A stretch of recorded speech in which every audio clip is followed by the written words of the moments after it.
Healthiest food on the planet. அதாவது இந்த பூமியிலேயே மிக ஆரோக்கியமான உணவுகள்ல விஞ்ஞானிகளால் நம்பர் 1 என்று சொல்லப்பட்ட உணவு எதுன்னு கேட்டீங்கன்னா அதுதான் இந்த முளை கட்டிய உணவு வகைகள். இதுல ஏகப்பட்ட வெரைட்டி இருக்கு, அதை பத்திலாம் நம்ம பார்ப்போம். இதை ஏன் ஹெல்த்தியஸ்ட் ஃபுட் ஆரோக்கியமான உணவுகளை நம்பர் 1 ஸ்தானத்தை இதுக்கு எதுக்காக கொடுத்தாங்க அப்படின்னா, இந்த உணவுகளை சாதாரணமா நம்ம சாப்பிடும்போது என்ன சத்துக்கள் உடம்புல சேருமோ அதை விட 400% 400% அதிகமான சத்துக்களும் அதிகமான வீரியத்துடன் உடம்புக்குள்ள போய் வேலை செய்யுது அப்படின்ற விஷயம்தான் அவர்களை ஆச்சரியத்தின் உச்சத்துக்கு கொண்டு போனது. ரொம்ப சிம்பிள். இதுக்கு என்ன காரணம் அப்படின்னு கேட்டீங்கன்னா, உணவை 3 வகையா பிரிக்கலாம். Food, super food, living food. அதாவது உணவு, சூப்பர் உணவு, உயிரோட்டமுள்ள உயிருள்ள உணவு. இப்ப வெஜிடேரியனோ நான் வெஜிடேரியனோ நமக்கு இந்த உணவு சூப்பர் ஃபுட் எல்லாம் கிடைச்சிடும். உயிருள்ள உணவு அப்படின்றது எதுவுமே கிடைக்காதுங்க. ஆனா ஒரே ஒரு உயிருள்ள உணவு அப்படின்னு எடுத்துக்கிட்டீங்கன்னா இந்த ஸ்ப்ரவுட்ஸ் அப்படின்னு சொல்லக்கூடிய இந்த முளை கட்டிய பயிர் உணவுகள் தான். எப்படின்னு கேட்டீங்கன்னா அது உயிரோட உள்ளது. அந்த முளை கட்டி அப்படியே செடியாக வளரக்கூடிய அந்த உயிருள்ள விஷயமாக அது இருக்குது. அதுல என்ன விசேஷம்? இப்ப நம்ம உயிர் வாழணும்னா நமக்கு எத்தனை விதமான உயிர் சத்துக்கள் தேவைப்படுது.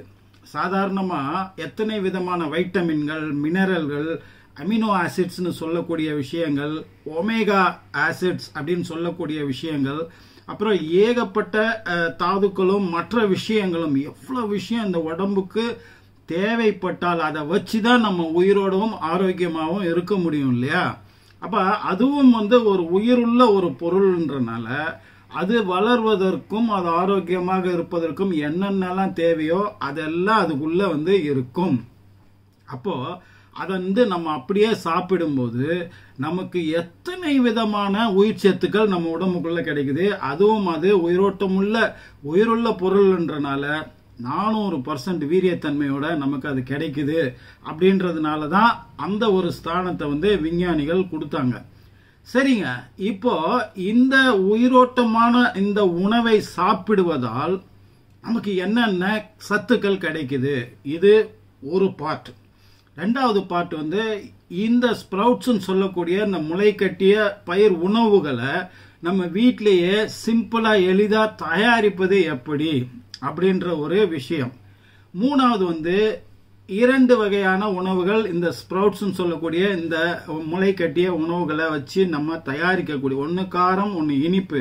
இதுல என்னுடைய ஃபேவரட் 2 ரெசிபி சொல்ல போறோம். நாலாவது மிக மிக முக்கியமான விஷயம், இதை யார் சாப்பிடலாம் யார் சாப்பிடக்கூடாது, எப்ப சாப்பிடணும் எவ்வளவு சாப்பிடணும், இதை எப்படி சாப்பிடணும். அப்போ இந்த 400% அத்தனை இதுவும் நம்ம உடம்புக்குள்ள கிடைக்கணும். இதனோட முழுமையா நம்ம இதை நம்ம என்ஜாய் பண்ணணும்னா இதை எப்படி சாப்பிடணும் அப்படின்றதுதான் மிக மிக முக்கியமான பாயிண்ட். இந்த வீடியோவோட எந்த பகுதியை மிஸ் பண்ணிடாதீங்க. ஏன்னா எல்லாத்துலயும் மிக முக்கியமான அரிய தகவல்கள் இருக்கு. வீடியோ முழுக்க பாருங்க. சரி, ஃபர்ஸ்ட் பார்ட். இதுல என்னென்ன விதமான நன்மைகள் நமக்கு கிடைக்குது அப்படின்னு பாத்தீங்கன்னா, நம்பர் 1 புரோட்டீன். புரோட்டீன் ஏன் இவ்வளவு குறிப்பா நம்பர் 1ல சொல்றோம்னா, நான்வெஜ்ஜை தவிர்த்துட்டு பார்த்துட்டோம்னா வெஜிடேரியனை பொறுத்த வரைக்கும் நமக்கு புரோட்டீன் சோர்ஸ் எங்கிருந்து கிடைக்குதுன்னா, முக்கால்வாசி பால் சம்பந்தப்பட்ட விஷயங்கள், பன்னீர் அந்த மாதிரி இருக்கு இல்லையா? சரி, இப்போ பால் சம்பந்தப்பட்டதை சாப்பிட பிடிக்காதவர்கள், இல்ல லாக்டோஸ் இன்டாலரன்ஸ் மாதிரி விஷயங்கள் இருப்பவர்கள், ஒரு குறிப்பிட்ட வயசு வரையும் தான் நம்ம பால் குடிக்க வேண்டும். அதுக்கப்புறம் பால் குடிக்க கூடாது என்று விஞ்ஞானிகள் சொல்றாங்க. ஏன்னா அந்த வயசு வரைக்கும் தான் நம்ம உடலுக்கு பால் தேவைப்படும். அதுக்கப்புறம் பால் தேவைப்படாது.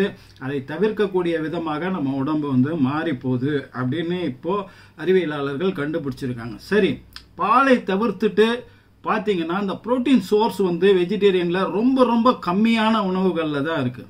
ஆனா அதிர்ஷ்டவசமா வரப்பிரசாதமா இந்த முளை கட்டிய இந்த பயிர் உணவுகள்ல ஏகப்பட்ட புரோட்டீன் சோர்ஸா இது இருக்குங்க.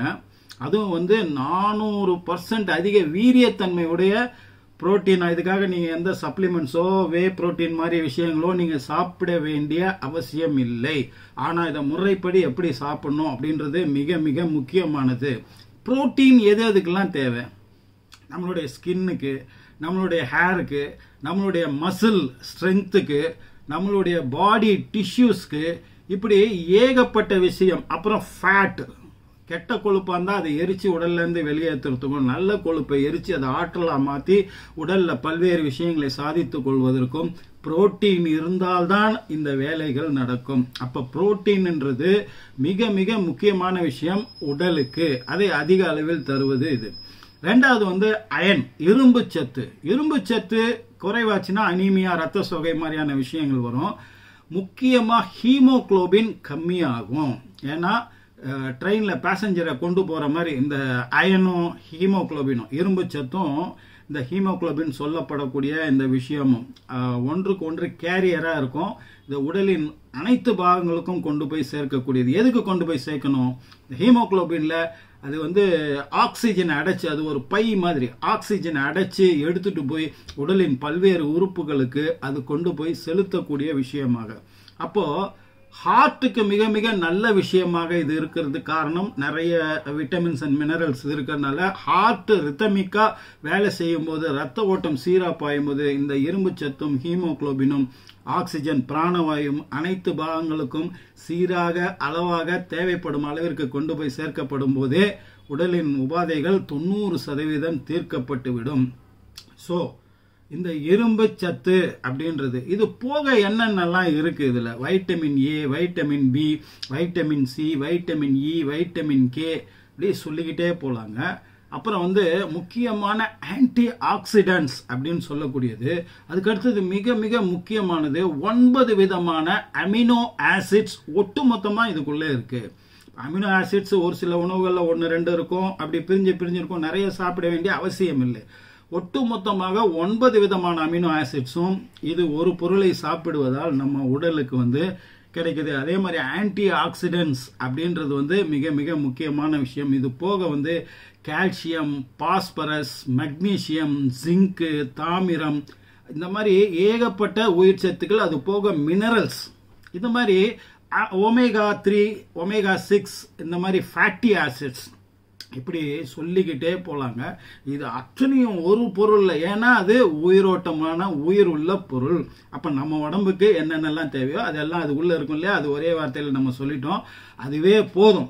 சோ அனைத்து விதமான உயிர் சத்துக்களும் உள்ளடக்கிய ஒரு பொருளாக இந்த இது இருக்கு. சரி, இதை நம்ம தயார் பண்றோம். தயார் பண்ணிட்டு நம்ம 2 நாட்களுக்குள்ள சாப்பிட்டுணும். 48 hours, அதுக்கு மேல சாப்பிடக்கூடாது. இதை வேக வச்சோ, அவிச்சோ, தண்ணியிலையோ இல்ல எண்ணெயிலையோ பொரிச்சோ இதை சாப்பிடக்கூடாது. ஏன்னா ½ minute நீங்க வேக வச்சீங்கன்னா கூட இது அத்தனையும் சக்கையா போய்விடும். இது உடலுக்கு வெறும் சக்கையை தின்பது போல். இதுல ஒன்றும் பசியை அடக்கும், அவ்வளவுதானே தவிர மற்றபடி உடலுக்கு சிறிய சிறிய தீங்க தான் இது விளைவிக்குமே தவிர எந்த பெரிய நல்லதும் கிடைக்காது. அதனால இதை வேக வைக்கவே கூடாது, இந்த நெருப்பு பக்கம் கொண்டு போயிடவே கூடாது. இது சாலட் மாதிரி. இது கூட என்னென்ன சேர்த்து சாப்பிடணும்னு 2 ரெசிபி நான் உங்களுக்கு ரெக்கமெண்ட் பண்ணி இதுல சொல்றேன். இந்த முளைப்பயிரில் நிறைய வெரைட்டி இருக்குன்னு சொன்னோம் இல்லையா? நமக்கு தெரிஞ்ச பச்சை பயிறு, கொண்டை கடலை, இந்த மூக்கடலை, இந்த மாதிரி விஷயத்துல முளைக்கட்டிய தானியம், முளைக்கட்டிய பயிரை நம்ம செய்வோம், அது நமக்கு தெரியும். ஆனால் நிறைய சத்துக்களை உள்ளடக்கிய நிறைய விதமான இது. இப்போ வெண்டைக்காய், அதனோட விதையிலேருந்து இந்த முளைக்கட்டிய தானியத்தை நம்மளால செய்ய முடியும். அதுக்கு அடுத்தது கோதுமை, வெந்தயம், எள்ளு, கொள்ளு, வேர்க்கடலை, இப்படி ஏகப்பட்டது. பச்சை பயிறு, அப்புறம் கொண்டை கடலை, மூக்கடலையிலே கருப்பு, வெள்ளை, இந்த மாதிரி ஏகப்பட்ட விஷயம். இப்போ எள்ளு, இந்த மாதிரியான வேர்க்கடலை இதெல்லாம் வெயிட் கெயினுக்கு யூஸ் ஆகுதுன்னா, நம்ம வயிற்றுல உள்ள அல்சர் பிரச்சனையோ, வயிற்று உபாதைகளையோ, இல்ல வெள்ளைப்படுதல் மாதிரியான விஷயங்கள், சர்க்கரை நோயை கட்டுப்படுத்துவது, இது மாதிரியான விஷயங்களுக்கு வெந்தயத்தை வச்சு நம்ம முளைகள் செய்யும் போது நமக்கு அது பச்சை பயிறு, அதுல முளைகள் செய்யும் போது நமக்கு ரொம்ப நாள் இளமை தோற்றத்தோட நம்ம ஸ்கின்னை வச்சுக்கிறதுக்கு, அது கூட வெல்லம், தேன், இந்த மாதிரியான விஷயங்களை நீங்க கலந்து, தேங்காய் துருவல், இந்த மாதிரியான விஷயத்தை கலந்து நீங்க சாப்பிடும்போது இதை வேக வைக்க கூடாது. வயதானவர்கள் இதை சாப்பிடக்கூடாது. ஏன்னா இது உயிருள்ள பொருள் அப்படின்றனால இது சீக்கிரம் ஜீரண சக்தி இல்லாமல் போயிடும். அப்போ இது கூட நீங்கள் சேர்க்கும்போது காரம் சம்பந்தப்பட்ட விஷயமா செய்றீங்கன்னா கண்டிப்பா இஞ்சி துருவல், அதை பத்தி நம்ம பேசுவோம். அப்போ வயதானவர்கள் இதை சாப்பிடக்கூடாது. 4 ஸ்பூன் தான் இதை சாப்பிட வேண்டும். அதுக்கு மேல இதை சாப்பிட தேவையில்லை, சாப்பிடக்கூடாது.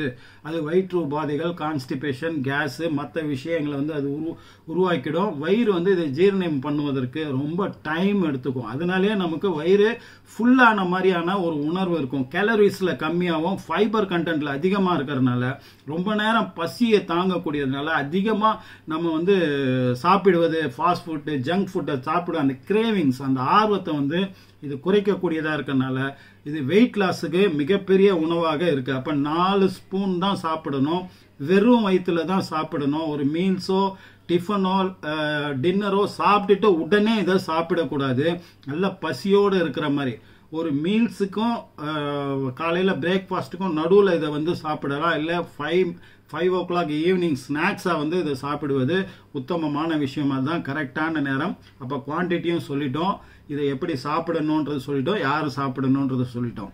சரி, இப்ப இதனுடைய நன்மைகள் அப்படின்றதுல முக்கியமான இது பார்த்தா இது முடி வளர்ச்சிக்கும் ஸ்கின்னுக்கும், அதே மாதிரி முக்கியமா பிரெக்னன்சி ட்ரை பண்றவங்க ஆண்கள் இதை கண்டிப்பா இதை ரெகுலரா சாப்பிட்டு கொண்டு வர வேண்டும். ஏன்னா இது செக்ஸ் சம்பந்தமான அனைத்து பிரச்சனைகளுக்கும் ஒரு தீர்வாக அமைகிறது.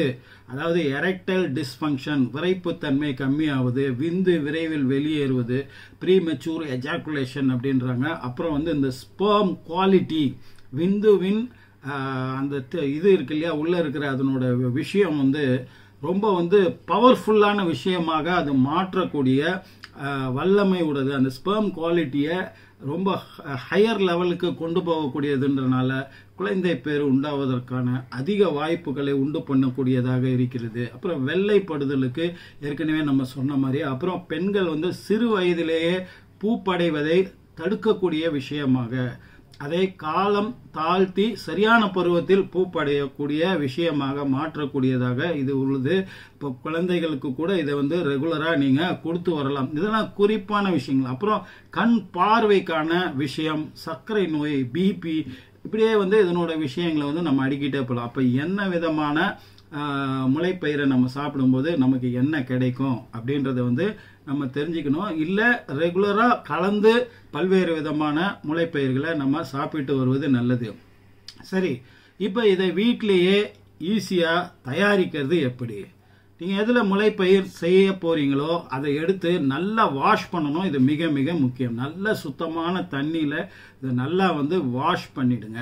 அதுக்கப்புறம் எவ்வளவு குவான்டிட்டி எடுக்கிறீங்களோ அதுக்கு 3-4 மடங்கு சுத்தமான தண்ணீர் சேர்த்து இதை ஊற வைக்க வேண்டும். 8-12 மணி நேரம் நைட்டு ஊற வச்சீங்கன்னா காலையில வரைக்கும் அதை ஊற வைக்க வேண்டும்.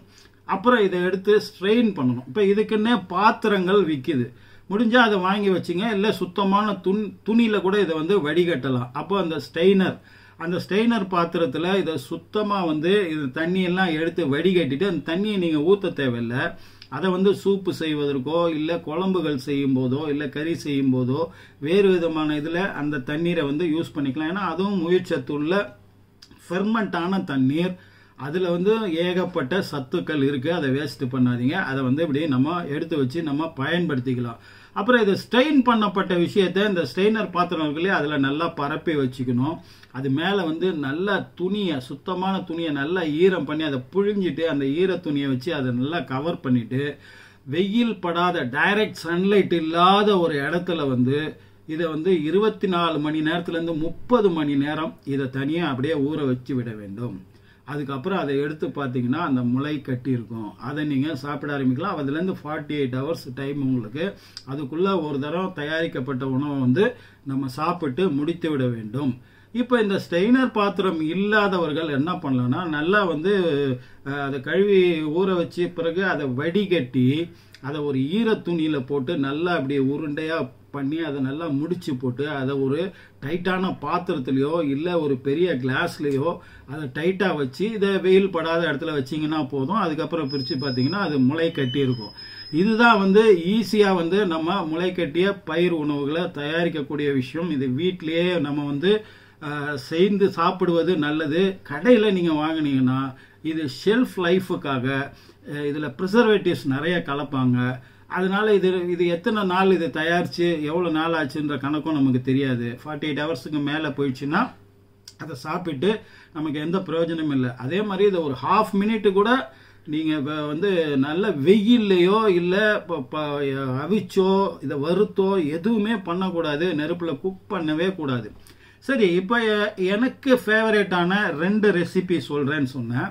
நீங்கள் எந்த விதமான முளைப்பயிரை தயாரிச்சிருந்தாலும் அதில் 4 ஸ்பூன் எடுத்துக்கோங்க. அதுக்கு மேலே எடுக்காதீங்க. இது கூட வெங்காயம், அதுக்கு தேவையான அளவு உங்களுக்கு எவ்வளோ பிடிக்குமோ அந்த வெங்காயம், சின்ன வெங்காயம் போடலாம் இல்லை பெரிய வெங்காயம் போடலாம். சிறுக நறுக்கி அதில் போட்டுருங்க. தக்காளி அதையும் சிறுக நறுக்கி அதில் போட்டுருங்க. இது கூட வந்து கொத்தமல்லி தழை அதை வந்து வெட்டி போட்டுங்க. முக்கியமாக நீங்கள் போட வேண்டியது இஞ்சியை நல்லா துருவி இதில் வந்து போட்டுங்க. அதுக்கப்புறம் வந்து இதில் சால்ட்டு தேவையான அளவுக்கு போட்டுங்க. பெப்பர் போட்டுங்க. சாட் மசாலா போட்டுங்க. நல்லெண்ணெய், இது ரொம்ப ரொம்ப முக்கியமானது. இதெல்லாம் எதுக்குன்னா நம்ம ஜீரணம் ஆவதற்கும் வேறு பல வேலைகள் செய்வதற்கும் இதெல்லாம் ஜாயிண்ட் ஆகி இந்த கூட்டு பொருள் வந்து உடம்புக்கு ஈஸியாக ஜீரணமாகி ஈஸியாக அந்த விஷயங்கள் எல்லாம் அந்த 400% சொன்னோம் இல்லையா, அந்த விஷயங்கள் நடக்கிறதுக்கு. அப்போ நல்லெண்ணெய் 1 ஸ்பூன் வந்து அதில் சேர்த்துங்க. இதோட லெமன் ஒரு பாதி லெமன் சேர்த்துங்க. அவ்வளோதான், சிம்பிள்.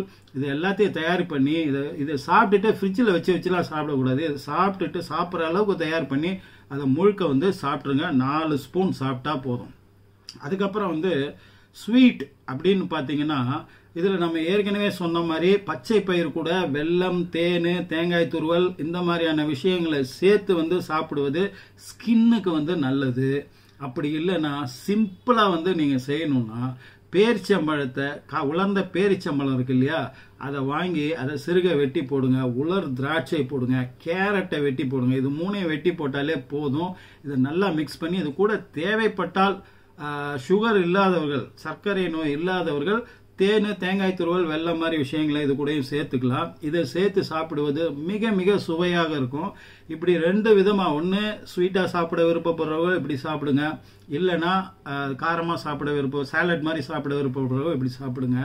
எனக்கு ஃபேவரட்டானது நான் இந்த 2 விஷயம் தான். இந்த 2 விஷயத்தை தான் நான் சாப்பிடுவேன். இது இல்லாமல் வேறு விதமான காய்கறிகள் போட்டும் உங்களுக்கு அது எப்படி டேஸ்ட்டோ பிடிக்குதோ அதுக்கு ஏற்ற மாதிரி நீங்கள் சாலட் மாதிரி செய்து நீங்கள் சாப்பிடலாம். ஸோ இப்போ முளை கட்டிய பயிர் உணவுகளோட பற்றி மேலோட்டமாக நம்ம நிறைய விஷயத்த பார்த்தோம். இது டீப்பாக பண்ணிங்கன்னா இன்னும் நிறைய விஷயங்கள் இருக்குது. ஆய்வுகள் நிறைய விஷயத்தை வச்சு பண்ணியிருக்காங்க. ஆனால் நீங்கள் ரெகுலராக வாரத்தில் ஒரு 2 நாளாவது, தினம் கூட சாப்பிடலாங்க. ஆனால் குறைந்தது 2 நாட்களாவது இந்த முளைக்கட்டி ஏதாவது ஒரு முளைக்கட்டிய பயிர் உணவை சாப்பிட்ற பழக்கத்துக்கு நீங்கள் வந்தீங்கன்னா நாளடைவில் உங்கள் உடல் மெட்டபாலிசம் அப்படின்னு சொல்கிறாங்க இல்லையா, அது மேம்பட்டு நோய் எதிர்ப்பு திறன் ஏற்பட்டு நிறைய வியாதிகள் உங்கள் கண்ணு முன்னாடியே குணமாவதை நீங்கள் பார்ப்பீங்க. அடுத்து ஒரு நல்ல தகவலோடு உங்களை சந்திக்கிறேன். அதுவரை உங்களிடமிருந்து விடைபெறுவது உங்கள் AJH. நன்றி.